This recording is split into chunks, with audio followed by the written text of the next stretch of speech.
2025ஆம் ஆண்டு சித்திரை மாதத்தில் தொடங்கும் விசுவாசுவ வருடம் விசுவசுவா வருடம் பல ராசிகளுக்கு நன்மைகளை வழங்குகிறது. புத்தாண்டு தினமான ஏப்ரல் 14, 2025 அன்று சூரியன் மேஷ ராசியில் நுழைவதன் மூலம் புதிய ஆண்டு ஆரம்பமாகிறது.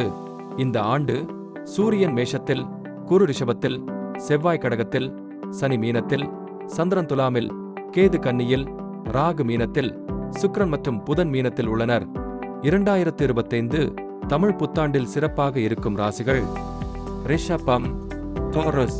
இந்த ஆண்டு ரிஷப ராசிக்காரர்களுக்கு தொழில் மற்றும் வேலை தொடர்பான முயற்சிகளில் வெற்றி கிடைக்கும். குடும்பத்தில் அமைதி நிலவும். பிள்ளைகள் தொடர்பான சிக்கல்கள் நீங்கும். மிதுனம், ஜெமினி. மிதுன ராசிக்காரர்களுக்கு குரு பகவான் நுழைவதன் மூலம் ஆண்டு முழுவதும் சிறப்பான முன்னேற்றம், வெற்றிகள் மற்றும் புதிய வாய்ப்புகள் கிடைக்கும். வேலை மாற்றம், தொழில் தொடக்கம் போன்ற முயற்சிகளில் வெற்றி பெறலாம். கன்னி, வர்கோ. கன்னி ராசிக்காரர்களுக்கு சனியின் அமைப்பு சாதகமாக இருக்கும். பணியிடத்தில் சக ஊழியர்களின் ஆதரவு, தொழில் கூட்டாளிகளின் ஒத்துழைப்பு கிடைக்கும். மாணவர்கள் படிப்பில் வெற்றி பெறுவர். தனுசு ராசிக்காரர்களுக்கு குருவின் 7ஆம் பார்வை நேரடியாக விழுவதால் சிரமங்கள் விலகும். புதிய நபர்களின் தொடர்பு வாழ்க்கையில் முன்னேற்றத்திற்கு உதவும்.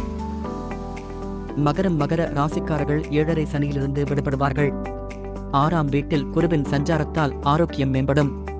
புதிய வருமான ஆதாரங்கள் கிடைக்கும். கும்பம், ஐக்வரியஸ். கும்ப ராசிக்காரர்களுக்கு 7.5 சனி நடக்கக்கூடிய காலம் என்றாலும் ராசிக்கு 5ஆம் இடத்தில் குருவின் பெயர்ச்சி நடக்கிறது. குடும்ப சூழல் மகிழ்ச்சியானதாக மாறும். நிதிநிலை முன்னேற்றம் அடையும்.